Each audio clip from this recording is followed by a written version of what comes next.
Hello everyone. आइए आज हम बात करते हैं फ्यूचर के बारे में। हम समझते हैं कि जो क्लाइमेट चेंज है ना, अर्थ का जो टेम्परेचर बढ़ रहा है, ग्लेशियर पिघल रहे हैं, एक्सट्रीम वेदर के इवेंट्स हो रहे हैं, ये सिर्फ एक एनवायरमेंटल प्रॉब्लम नहीं है।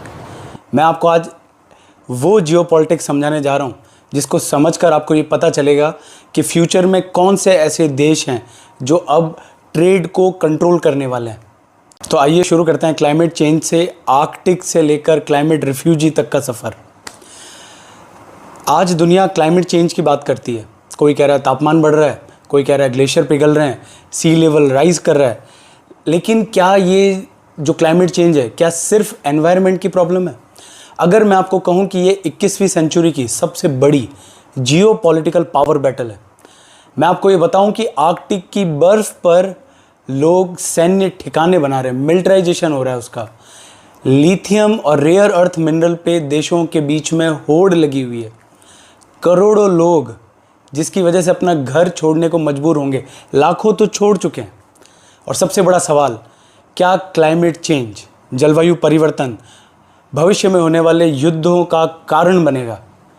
तो आइए हम समझते हैं इस कॉन्सेप्ट को through Arctic sea, rare earth mineral war, climate refugee, COP की पॉलिटिक्स और क्लाइमेट फाइनेंस। ये पूरी एक कनेक्टेड जियोपॉलिटिकल स्टोरी है और जिसमें आपको बहुत मज़ा आने वाला है। तो आइए शुरू करते हैं। सबसे पहले हम ये समझते हैं कि आर्कटिक रीजन है कौन सा। तो देखिए 66.5 डिग्री नदर्न लैटिट्यूड, 66.5 डिग्री उत्तरी अक्षांश के ऊपर का क्षेत्र, जिसमें यूएसए का अलास्का आ रहा है, कनाडा आ रहा है, डेनमार्क का ग्रीनलैंड आ रहा है, नॉर्वे, स्वीडन, फिनलैंड और रशिया आ रहा है। ये सारे देश और आर्कटिक सी, आर्कटिक सागर का जो भाग है, इस पूरे क्षेत्र को कहते हैं आर्कटिक रीजन। ये आर्कटिक रीजन दुनिया का सबसे ठंडा क्षेत्र है, लेकिन आज सबसे गर्म जियोपॉलिटिकल जोन बन चुका है। जैसे जैसे बर्फ़ पिघलती जा रही है वैसे वैसे एक नया समुद्री रास्ता, एक नया सी रूट खुलता जा रहा है। इसको कहते हैं नदर्न सी रूट। देखिए एशिया से यूरोप जाने वाला जहाज़ अगर सुएज़ कैनाल के थ्रू जाए, भूमध्य सागर, मेडिटेरेनियन सी, सुएज़ कैनाल, अरेबियन सी, तो उसको लगता है 35 डेज़। लेकिन अगर वो आर्कटिक के रूट से जाए, नदर्न सी रूट से, तो उसको लगते हैं 20 से 22 दिन।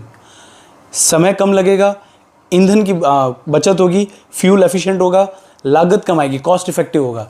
मतलब कि फ्यूचर में जितना ग्लोबल ट्रेड होना है उसका आप समझो अधिकांश आर्कटिक से गुजरेगा।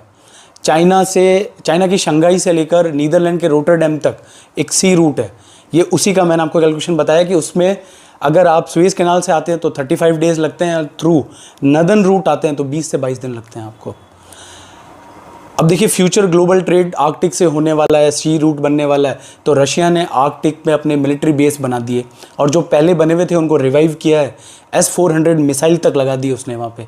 और रशिया यहाँ डोमिनेट करने के पूरे चांस है, क्योंकि रशिया का 53% कोस्ट लगता है आर्कटिक से, जो दुनिया में सर्वाधिक है।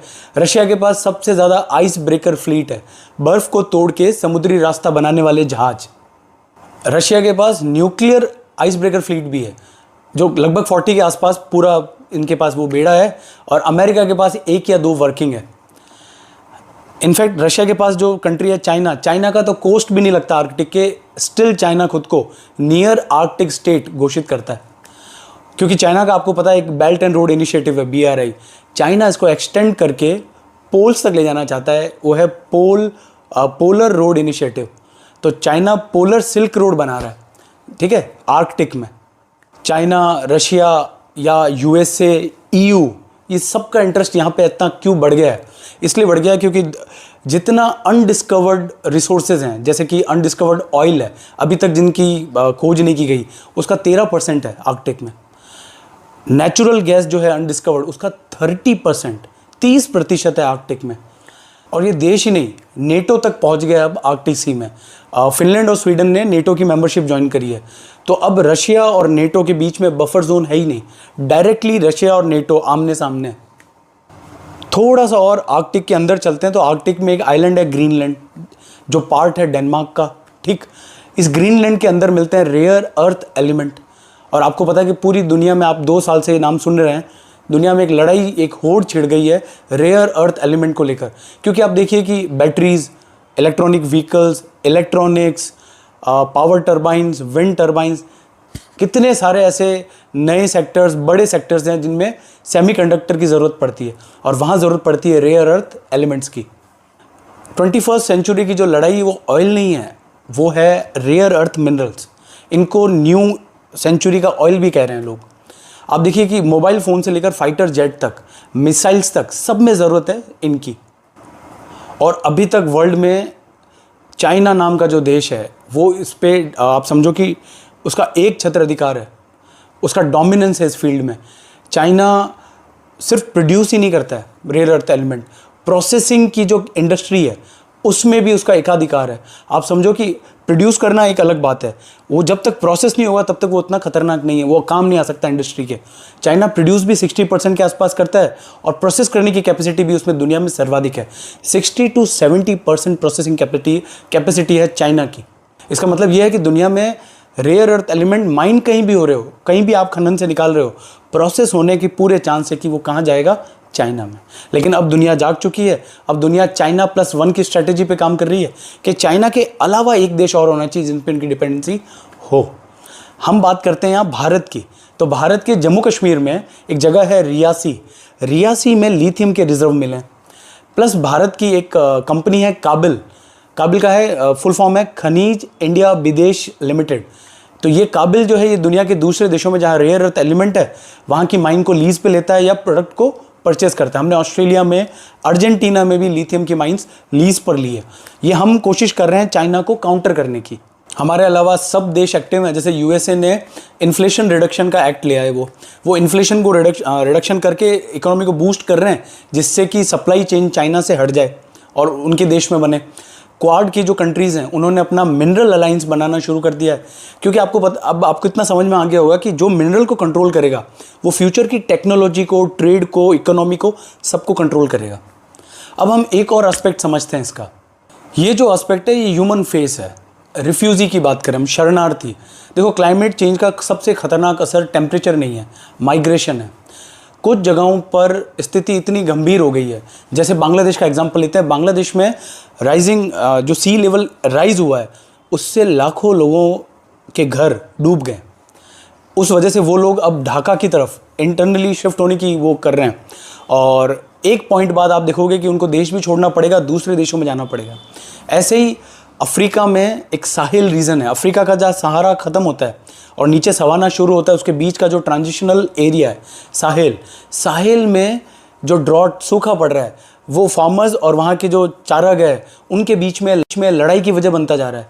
ठीक, एक आईपीसीसी है, आईपीसीसी की रिपोर्ट को अगर माने तो उसके अकॉर्डिंग 2050 तक 20 से 25 करोड़ लोगों को अपना घर छोड़ना पड़ेगा, माइग्रेशन का सामना करना पड़ेगा। और इंटरेस्टिंग बात यह है कि आपने इतने सारे कॉन्फ्रेंस, सम्मेलन किए हैं क्लाइमेट चेंज को लेकर, ग्लोबल वार्मिंग को लेकर, आज तक क्लाइमेट रिफ्यूज़ नाम का कोई शब्द प्रयोग नहीं किया गया या इसके ऊपर कोई लीगल एक्शन नहीं लिया गया, इनके लिए कोई कानून नहीं बनाना है। लेकिन शॉकिंग बात यह है कि जब ये इतना बड़ा मैटर है, 20 से 25 करोड़ लोग, लाखों लोग तो आज भी बेघर हो रहे हैं, तो इस पर आज तक कोई अंतर्राष्ट्रीय कानून नहीं बनाया गया। किसी कॉन्फ्रेंस में इसका कोई लीगल स्टेटस नहीं है। देखिए, कोई बड़े मुद्दे उठा लीजिए, जैसे सीरिया का मुद्दा उठाइए, तो सीरिया में भी इकोनॉमिक कोलैप्स इसी वजह से हुआ। रोहिंग्या का अगर हम क्राइसिस या कॉन्फ्लिक्ट देखें तो वो भी क्लाइमेट डिजास्टर के बीच ही जी रहे हैं और कभी भी उनको अपनी जगह छोड़नी पड़ेगी। आप देखो कि ये डबल वल्नरेबिलिटी है सीरिया और रोहिंग्या में, कि एक तो वो ह्यूमैनिटेरियन क्राइसिस झेल रहे हैं, ठीक, दूसरा वो क्लाइमेट क्राइसिस भी झेल रहे हैं। चलिए बात को थोड़ा और आगे बढ़ाते हैं और अब हम देखते हैं कि जो COP की पॉलिटिक्स है, जो कॉन्फ्रेंस ऑफ पार्टीज़ होती है। देखिए 1992 में एक अर्थ समिट हुआ था रियो में। इसमें एक संस्था का जन्म होता है, एक डॉक्यूमेंट है UNFCCC। UNFCCC में जो बातें हुई और आगे जो बातें होनी है उनके लिए हर साल एक मीटिंग होती है जिसको कॉन्फ्रेंस ऑफ पार्टीज़ कहते हैं, COP। ये COP जो है ये क्लाइमेट का नेगोशिएशन है या पावर का नेगोशिएशन, इसको डिकोड करते हैं। हर साल दुनिया जो है वो COP समिट में मिलती है। ऑफिशियली तो उनका पर्पस क्या होता है, क्लाइमेट को बचाने के लिए, लेकिन रियलिटी ये है कि ये डेवलपिंग कंट्री और डेवलप्ड कंट्री, विकसित और विकासशील देशों की नेगोशिएशन है और कुछ भी नहीं है। उन दोनों के बीच में यही लड़ाई चलती रहती है कि ये कॉमन रिस्पॉन्सिबिलिटी है बट डिफरेंशिएटेड, CBDR कहते हैं इसको। सारे देश मिलकर ये मानते हैं कि पर्यावरण को बचाना सबकी जिम्मेदारी है, लेकिन सबकी बराबर जिम्मेदारी नहीं है। विकासशील देश या डेवलपिंग कंट्रीज ये कहती है कि ये पर्यावरण की ये स्थिति या पर्यावरण को यहाँ तक जो पहुँचाया है ये विकसित देशों ने पहुँचाया है, तो उनकी जिम्मेदारी ज़्यादा है। पॉल्यूशन की समस्या ही उन्हीं देशों की है, और यही करते करते इन लोगों की जो COP है ये सिर्फ इसी में बीत जाती है। क्योटो प्रोटोकॉल हुआ, पेरिस एग्रीमेंट आया, अभी रिसेंटली ब्राज़ील में बेलिम COP हुई। पेरिस एग्रीमेंट के बाद नेट ज़ीरो टारगेट घोषित किए लोगों ने, देशों ने अपने NDCs बनाए, हालांकि वो सक्सेसफुल नहीं हो रहे। लेकिन देखो मेन विवाद जो है वो ये है कि विकासशील देश ये पूछ रहे हैं कि पॉल्यूशन आपने किया, कीमत हम क्यों चुकाएं। खैर, इंडिया ने क्या इनिशिएटिव लिया, तो इंडिया ने एक लाइफ इनिशिएटिव लिया, लाइफस्टाइल चेंज करने को क्लाइमेट सॉल्यूशन बनाया। उन्होंने कहा क्लाइमेट सॉल्यूशन जो है वो रोज़मर्रा की ज़िंदगी में बदलाव लाकर भी वहाँ तक पहुँचा जा सकता है। ग्लासगो में हमने पंचामृत डिक्लेयर किए, और हमारा भी स्टैंड CBDR पे बहुत फर्म है, जो हमने COP30 ब्राज़ील में भी वापस यही बात दोहराई। हमने एक इंटरनेशनल सोलर अलायंस बनाया, सोलर डिप्लोमेसी की शुरुआत करी, जिससे USA रिसेंटली हटा है अभी 2025-26 में। लेकिन असली ड्रामा 2027 में हुआ, जब डेवलपिंग कंट्रीज़ ने कहा कि क्लाइमेट डिज़ास्टर का कंपेंसेशन दीजिए आप। तो बहुत सालों के रेजिस्टेंस के बाद एक लॉस एंड डैमेज का जो फंड है वो यहाँ 27 में अप्रूव हुआ। देखो इस फंड से हम कुछ चीज़ें और समझते हैं, जैसे क्लाइमेट फाइनेंस को समझते हैं। इसमें ट्रस्ट का क्या इशू आ रहा है, तो 2009 में डेवलप्ड नेशंस ने प्रॉमिस कर दिया था कि भाई वो हर साल $100 बिलियन का क्लाइमेट एक फ़ंड बनाएंगे, है ना, उसको कई साल तक देंगे, फिर जब वो साल ख़त्म होंगे तब हम नया एक मैकेनिज़्म और बनाएंगे। प्रॉमिस तो उन्होंने की है, लेकिन प्रॉमिस और डिलीवरी हुई नहीं, दोनों में एक फाइनेंशियल गैप आ गया। और आप समझो कि जो वो पैसा दिया गया या उसमें भी जो लोन्स ज़्यादा थे और ग्रांट्स कम थे, अनुदान कम थे, वो भी उन्होंने कमाने के पर्पज़ से ही दिया। तो यहाँ से एक ट्रस्ट का डेफिसिट पैदा हुआ। तो इंडिया का क्लियर स्टैंड है कि आप क्लाइमेट एक्शन बहुत ज़रूरी है, लेकिन डेवलपमेंट राइट्स भी उतने ही ज़रूरी है। मतलब इंडिया में इतनी सारी जनता है, चाइना में इतनी सारी जनता है, अगर हम सारे प्रोटोकॉल फॉलो करें तो हमारी जनता तो भूखी मर जाएगी। और जो विकसित देश हैं वो ऑलरेडी इतना पैसा कमा चुके हैं, तो उनको आगे आना चाहिए, उनको पैसे से मदद करनी चाहिए, टेक्नोलॉजी वाइज भी हम सब देशों की मदद करनी चाहिए। और वास्तव में देखें तो क्लाइमेट की जो पॉलिसी है वो ट्रेड का वेपन बन चुकी है। जैसे कि एक एग्जांपल देता हूँ आपको, जो यूरोपियन यूनियन है उसका एक CBAM है, कार्बन बॉर्डर टैक्स है। आप अगर ध्यान से उसको समझोगे तो बस वो यही है।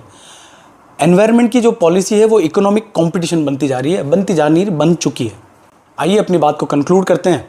जैसे आर्कटिक में जो मिलिट्री का बिल्डअप हो रहा है, रेयर अर्थ मिनरल की जो रेस चल रही है, क्लाइमेट के जो रिफ्यूजी है, फाइनेंस का जो कॉन्फ्लिक्ट चल रहा है, ये सब अलग घटनाएं नहीं हैं।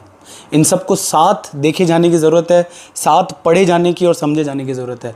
ये एक ही कहानी के अलग अलग हिस्से हैं, जो मैंने कोशिश करी है कि आपको समझ में आए। क्लाइमेट चेंज एक एनवायरमेंटल इशू कम और एक power, trade, technology, migration, security का इशू ज़्यादा है।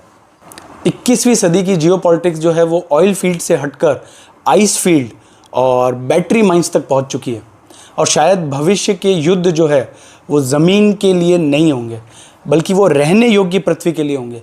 कितना एरिया अब ऐसा बचेगा पृथ्वी में जिसमें लोग रह पाएंगे क्लाइमेट चेंज होने के बाद, उसके लिए आप देखेंगे नेक्स्ट वर्ल्ड वॉर हो सकता है।